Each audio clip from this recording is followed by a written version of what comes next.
Hi guys, and welcome back to my channel. My name is Chiamaka Ohadioga and you are welcome. So if this is your first time joining me, please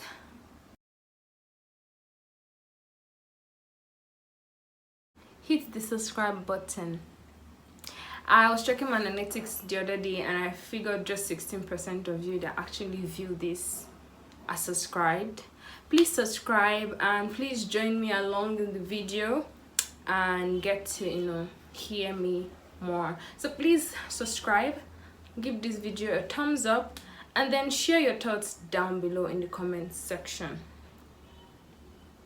That said, so how are you doing? How is your surviving level right now? I hope it's strong. If it's not strong, I hope you're doing one or twos to hold on and just keep the hope alive. I know sometimes mood swings just come in and just go, and when it gets hold of you it can be really crazy, and sometimes you're helpless, you need help but you don't even know how you want to go about it. But we'll get there, we'll get past this whole mess. So this is a very personal thing for me that I'm going to be talking about, because I'm honestly tired of the whole mess. Currently I'm even thinking of going offline. I just want to be on YouTube and my emails, like it's getting to that point, and I will not even mind at all. Yeah, I'm not going to be talking with my friends, or if you really like me and you are my friend, maybe you just have to send me an email. But I'm just still I don't know, I'm still considering a lot of things. Some are very necessary, some are not very necessary, and I haven't come to a conclusion yet. But it's getting to a point that this whole the whole internet is becoming toxic. Like you can't even scroll past one post and there's just something for you to smile about. That's how crazy social media is of recent. Anyways, so today's video I'm going to be talking about how these online fraudsters and their activities actually affect some of us, or literally all Africans, particularly Nigerians. So if you're a Nigerian, whether you're in the country at the moment or living abroad, this thing has an impact on you. So last week Twitter was buzzing. So apparently a suspected fraudster was arrested with one of his members. His name is Hush Puppy. I think he was arrested in Dubai and all that. And I was reading tweets and I was getting frustrated. I couldn't even place how I was feeling, because it was gruesome and it was gory for me. Like, I don't know, year in year out there's just a continuation or more numbers in the scam industry, and I don't know if these people really have a conscience. Like, do they really in their right minds have conscience? Like, how do you do this thing and okay fine, you think you're making your money and all that, and then it's having impact on people, genuine innocent human beings who are trying to go through the right channels, to live a purposeful life and just be happy with the little they are doing. But then some of these things are cut short, and it's like painting an image on every single Nigerian. Now, with the latest updates, some people are saying they're not finding any evidence around him. I'm not just focusing on this particular arrest. I'm talking about online scam generally in Nigeria here and in Africa, and how it's impacting on her citizens. So on that angle, I'm going to give you my own personal experience I had last year, July. So July last year, during masters, obviously we were supposed to go for a conference in Greece, and a school in Greece was partnering with our school, and specifically my department, security and intelligence. So we're supposed to go for this conference, and it was going to last for about a week or 3 days thereabouts. But with the whole journey and all, I think it was going to be a week journey. So this whole preparation started after we had submitted our spring essays and all that. So a lot of people were still trying to relax and ease up, then start this whole processing. Now my school was in Buckingham and visa application was like in London. Now anytime I plan to go to London, I try to be, very district with where I'm going to and how far I'm going to spend. I don't know, I still end up leaving London late in the evening. But anyway, so London, it is literally far from Buckingham. You have like 2 journeys for you to take before you get to London. And then it's not just getting to London and then finding the place. I particularly had issues finding the application center, but that's by the way. So I got to the application center and it was my turn to submit my documents. So now you obviously are not going to just tell them you need a visa to go to their country. So we had a letter from the school in Greece. We had our hotel and our flights reserved. Not flights, we actually had to pay. I don't like EasyJet. What else? I think bank statements, obviously your passport. Yeah, so like these were the major things that we needed. So I know partly is I take fault in like submitting about 4 or 3 days before, or not 3 days before the trip. It was like I think a week too. I think that's like 5-7 days or so before the trip was supposed to take place. And deep down I was feeling like, okay, I think this could work, like they could act on it as soon as possible. Well, that didn't happen. So it got to my turn. I was in front of the Greece staff, because I think per embassies have their country representatives. So I submitted all I had to do, and then she tells me, you submitting your application now, you're at risk, blah blah blah. And I was like, so it doesn't even matter if I've met the right requirements, but because I'm Nigerian, I have to, yeah. And I think one other thing is that I didn't check the countries, like I didn't check the countries and the number of days they have to process my visa. So I had to do an undertaking and all that. I was angry. I know my friend had gone before me and she came back really frustrated, and I think I was kind of ready with the whole thing, but I was going to give it a try. Now we had a friend who's also a classmate, and she's from Angola. So her application took 3 days to process. Yeah, I know at the time she was working with her embassy and all that. So embassy actually sent like inter-embassy communications like to hurry up with her application. Like her travel permit was ready about a week before when we're supposed to go. So like I was like, so why do our own have to take, so as a Nigerian it has to take about 10 days to do? So it's like, so why does it take so long to do? I mean, I've presented everything. I'm not going there for any other purpose. I'm going there for an educational conference where like, yes, I've seen all the proof and everything that I don't have any problem, but it's just protocols. So why does my friend's own from Angola take 3 days? And I think generally the information I got was that processing of visa was about, it doesn't take about 5 days to do, but like I couldn't just understand how mine took longer.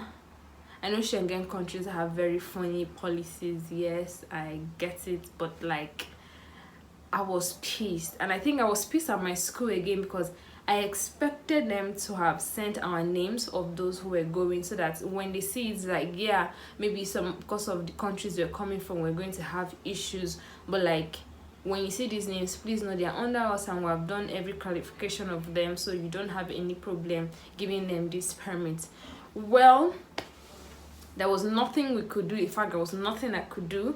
So I just wrote an undertaking, submitted my application. I left London so pissed, so angry. I was weak, I was tired.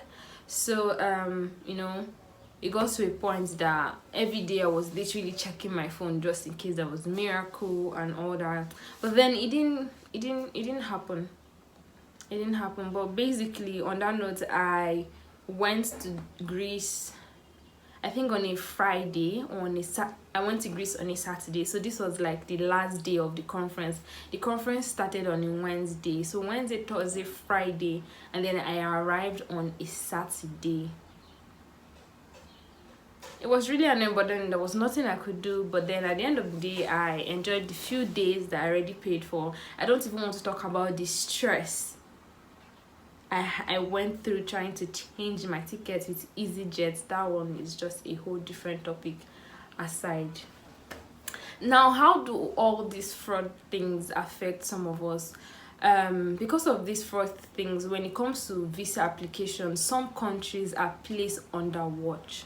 So it doesn't even matter if you are innocent or you are crime free or anything.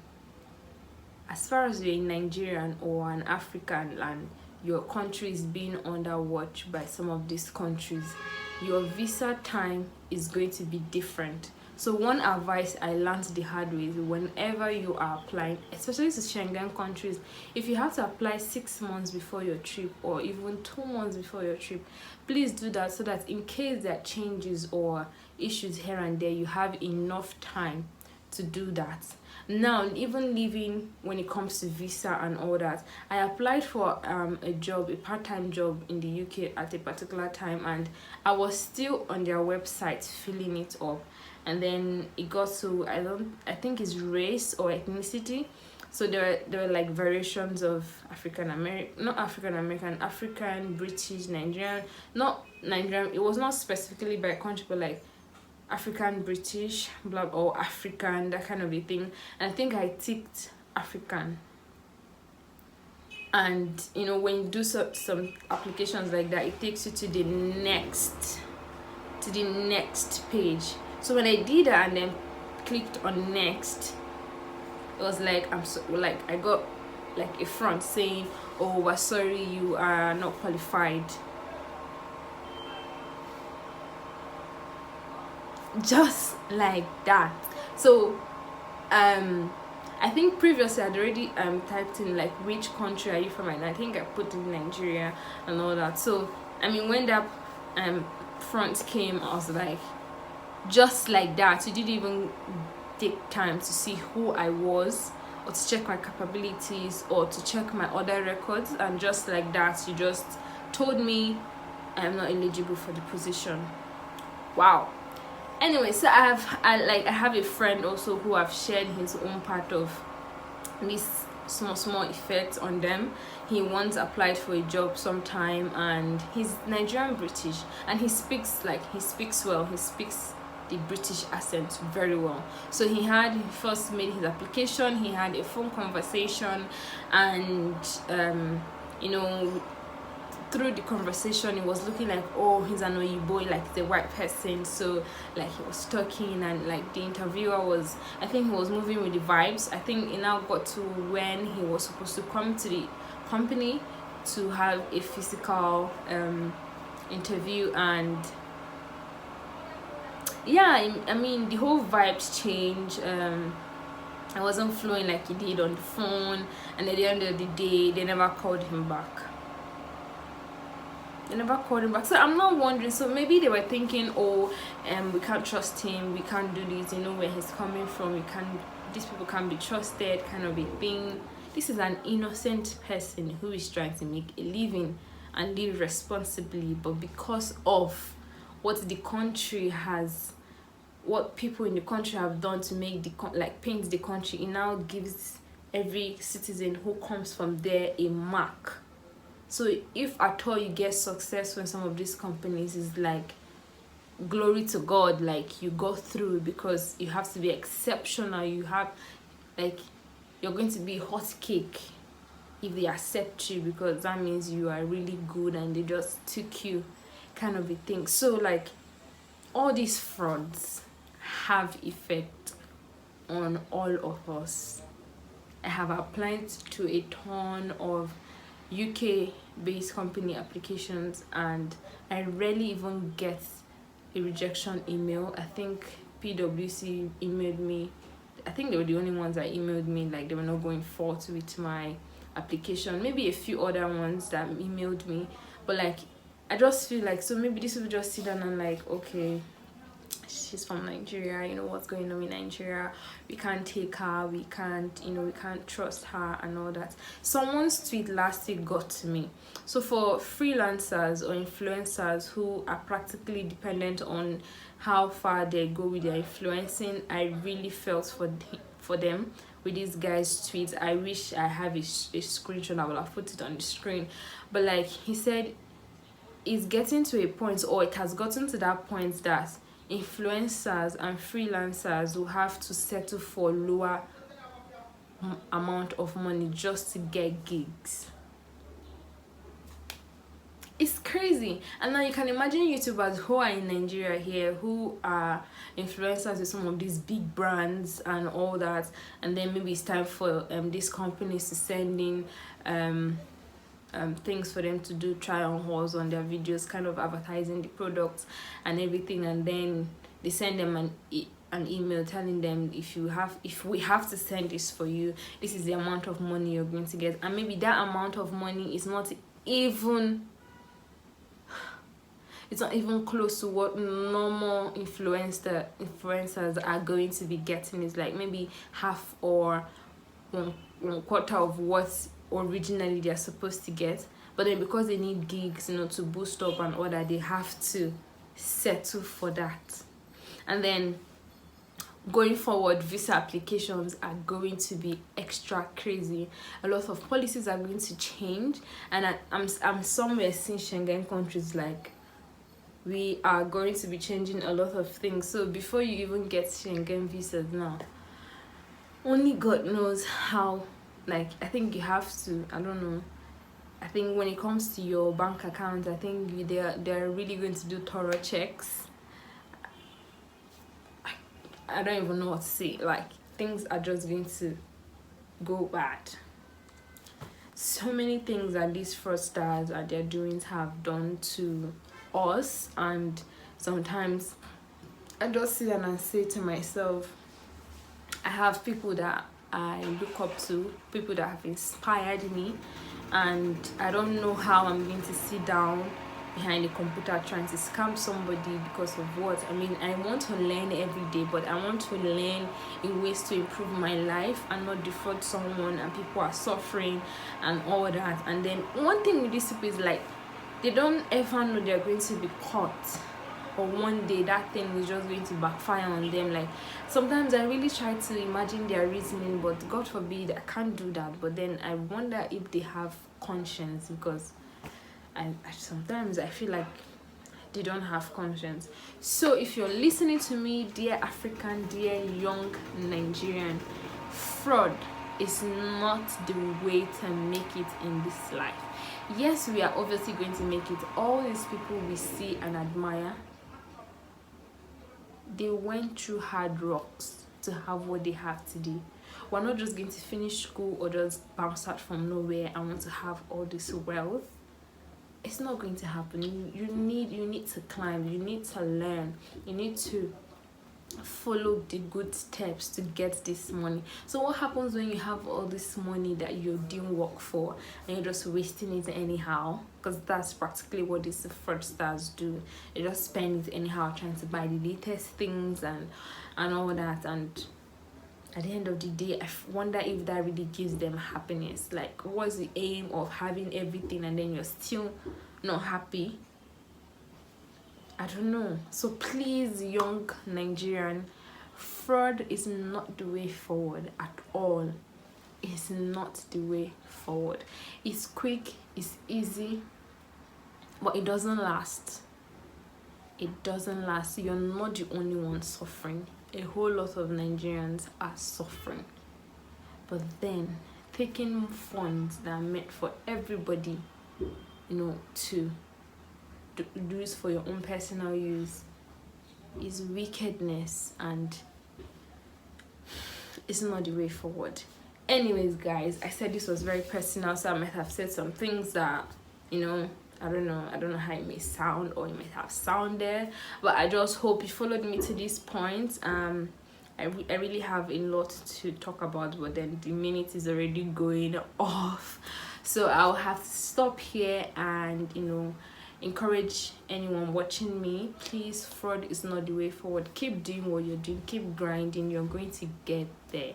But then I want you to get there with happiness, fulfillment, and then you keep striving, and you know that what you're doing is benefiting you and people around you.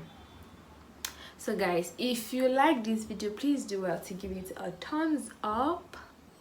If you have any concerns, please share in the comment section, and I'll see you in my next video. Bye guys.